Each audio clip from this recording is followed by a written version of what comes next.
algumas situações, mas inegavelmente o parâmetro que nós temos agora qual é? O que cada um fez em 8 rodadas. Cada um fez em 8 rodadas, o Santos fez pouquíssimo e se classificou. O São Paulo cresceu nas últimas semanas, mas até então chegou para o jogo contra o Santos com 4 pontos no campeonato, em 6 rodadas. Jogou 18 pontos, ganhou 4. Na reta final o time cresceu, no Brasileiro também e no Paulista. Então, assim, esses times que fizeram uma campanha mais segura, o Palmeiras se inclui aí, eu acho que o Palmeiras foi muito protocolar no Paulista, porque ele me parecia tão acima dos outros como trabalho, elenco, jogadores, comissão técnica, que ele foi fazendo ali 1-0 aqui, largou com muitas vitórias seguidas, aí tomou um 4-0 inesperado do Novo Horizontino, foi a melhor campanha, mas o Palmeiras, em um momento, ficou... Deu uma acordadinha, aí perdeu pro Botafogo de reserva. Isso, então assim, o parâmetro que nós temos agora, qual é? O que nós vimos em 8 rodadas. Pode, semana que vem, todo mundo quebrar a cara. O Santos jogar muito bem em Novo Horizonte, o São Paulo dominar o Bragantino em Bragança, pode acontecer. Mas até agora... eu estou com o professor. Em relação aos grandes que avançaram, o Santos causa mais preocupação, porque a bola foi muito pequena durante o Santos estreou hoje fase. No campeonato. Foi mais ou menos isso. O Santos hoje estreou mais ou menos isso. Então tá em São Paulo, alta. São Paulo nas últimas semanas foi um São Paulo melhor. São Paulo mais consistente, coletivamente o time cresceu também, fez um jogo muito bom contra o Grêmio pelo Brasileiro. Esvaziou o DM. Esse São Paulo contra o Bragantino pode chegar em Bragança e se classificar. O São Paulo que até então jogava há 2, 3 semanas, esse São Paulo em Bragança vai sofrer muito. E o Corinthians e Palmeiras, não, o Corinthians à frente da Portuguesa. A Portuguesa fez uma campanha muito boa, né, professor? Mas a diferença técnica eu acho que ainda é muito grande. O Corinthians está num Palmeiras outro bem momento, melhor que o Capivariano. de mais segurança, equilibrado, com o Dorival no comando, mais seriedade. Sim, as coisas eles evoluíram. A gente não pode esquecer que no meio da campanha teve impeachment, né? E agora me parece ele um time mais seguro. Mas não quer dizer que vai passar. A Portuguesa, acho que a Portuguesa está tentando, para quem é de São Paulo, sabe muito bem o que significa a Portuguesa para o futebol do estado. A tradição que ela tem. É mais um time da capital, mais um. Tem um estádio na Marginal Tietê, que é uma via mais para frente ao Corinthians, e é uma via muito importante, muito bem localizada, do lado do metrô, mas foi para o fundo do poço e está tentando sair do buraco. Então, para a Portuguesa é importante também. Só queria, como a gente está falando de todos os jogos, o São Paulo, para se classificar, vai ter que quebrar alguns tabuzinhos. Né? Primeiro, levar a primeira derrota para o Bragantino. O Bragantino não perdeu, tem 4 vitórias, 4 empates. É o único invicto classificado. No Paulista. Porque perdeu o Corinthians, mas foi a única derrota do ano. Do Corinthians, o brasileiro, foi outra conversa. E outra, tem 14 gols. Só tinha tomado um gol até o jogo contra o Corinthians. Tem 2 gols sofridos. 2 gols. Então tem que fazer gol num time que tem a melhor defesa do campeonato e não perdeu. Então, você vai ter que ser a melhor versão do São Paulo em Bragança. Isso é uma missão difícil. Lembrando o que você falou no início. Para o Bragantino é importante. Chegar numa...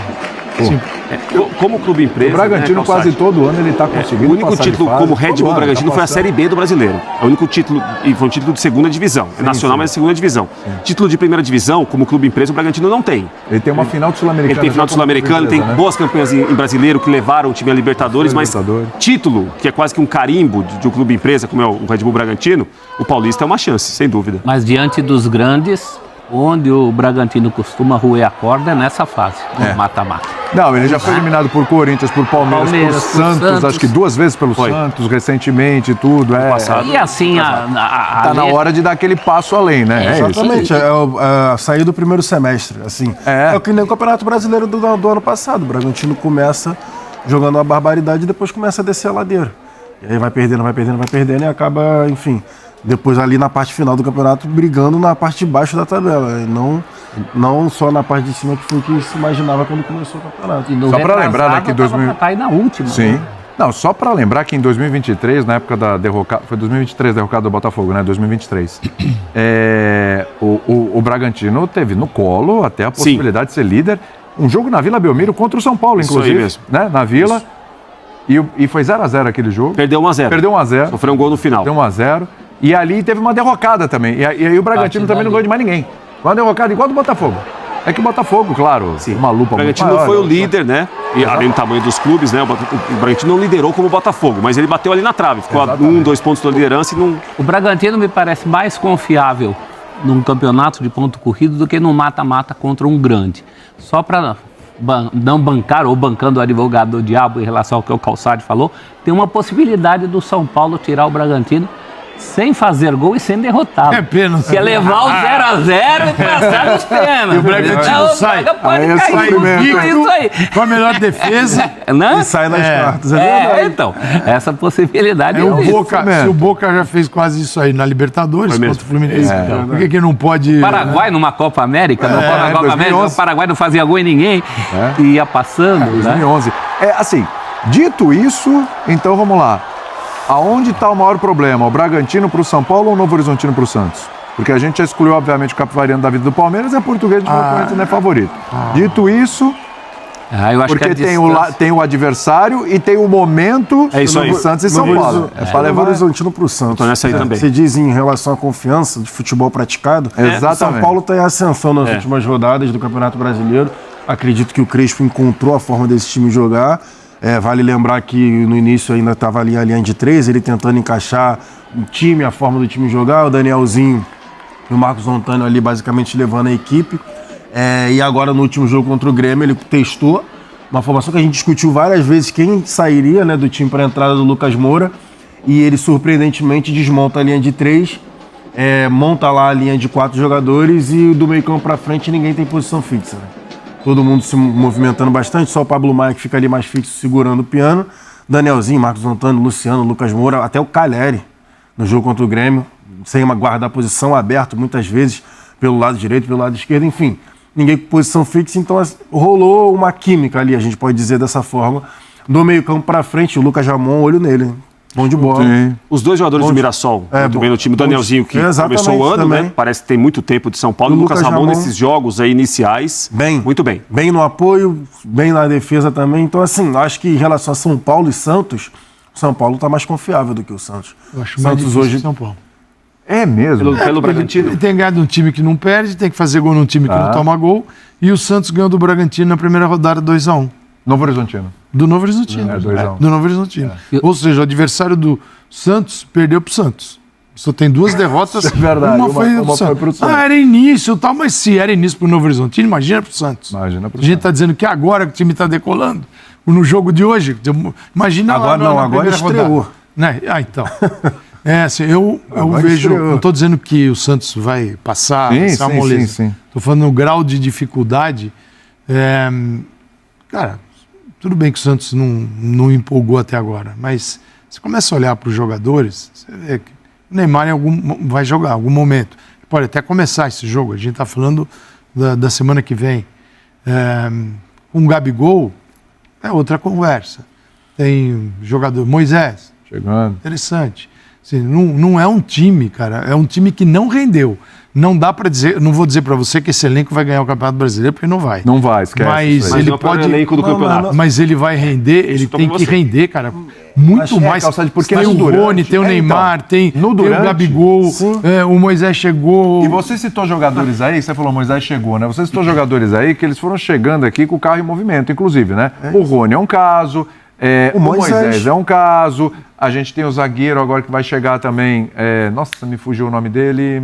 É o que o Santos deve contratar agora. Não é o Cristian Oliva, do Nacional, Oliva, volante. o Oliva, volante, Ele deve chegar também, tá? A coisa parece estar bem encaminhada, também deve chegar. Não deve chegar agora para o campeonato, mas né, deve ser aproveitado, claro, para campeonato. Como o Santos arranjou dinheiro, hein? Isso é uma grande dúvida. E essa é uma mágica. Isso é uma grande dúvida. Essa é uma Espero que ele não tenha feito a escola com o Augusto Melo no Corinthians. Essa é uma mágica. Dúvida muito grande. E a história é o uma folha salarial altíssima, é um dos elencos mais caros do país. E claro que o Neymar inflaciona a folha, obviamente. Mas tira o Neymar da folha, cara, a folha continua alta. É altíssima. Agora, então, não é um elenco modesto, é um elenco caro, elenco de muito investimento, de pouco resultado. Exato. E aí a gente pode discutir o seguinte. O Vojvoda tem uma maneira de trabalhar no Fortaleza, ele foi montando times diferentes, mas os times geralmente eram times muito rápido com a bola, time de meio-campistas de muita mobilidade para jogar. O Hércules voou com ele. Muita fome. O Ederson que está na Atalanta jogou um pouquinho com ele, jogou muito bem. No Santos, até agora, o Vojvoda não se definiu. Se vai ser o técnico de um time mais rápido para contra-atacar, de um time de posse de bola, de um time que vai se defender um pouco mais. Então, assim, é também um pouco do treinador, que ele mesmo até agora, como trabalho no Santos, não se encontrou. Ele evitou o rebaixamento naquela rodada com jogos contra times mais fracos na reta final. Os jogos estavam marcados, não é culpa dele nenhuma. O time foi lá e ganhou. Mas o Vojvoda vai ter que definir o seguinte, ele vai procurar um time mais rápido com a bola. Ele talvez indique isso com o Rony e Moisés juntos, se jogarem. Né? O time com Neymar e Gabriel, Como que vai se compensar quando o time, por exemplo, for desarmado? Isso. O time do Santos dá muito espaço para o Então adversário não vai jogar. poder ser um time que vai De pouco recuperar combate a bola no campo ofensivo rapidamente. Aquela pressão na Porque saída você não, de bola.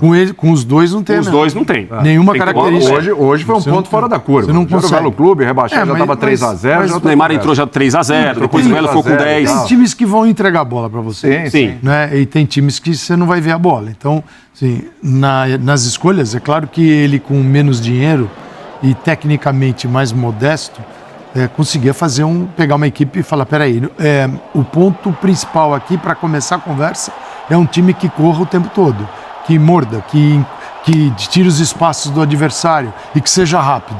Tá bom. Agora eu te dou mais qualidade técnica, mas eu não te trago Velocidade. Ele pode ter até velocidade, dependendo de quem colocar no lado Isso, do campo. aí tudo bem. Porém, recuperar a bola, é outra conversa. Mas essa é uma Isso bola do qualidade cantada. técnica e não te dou aptidão Então física. isso é terrível para ele. Essa é uma bola cantada desde que a gente falou de Neymar e Gabigol juntos.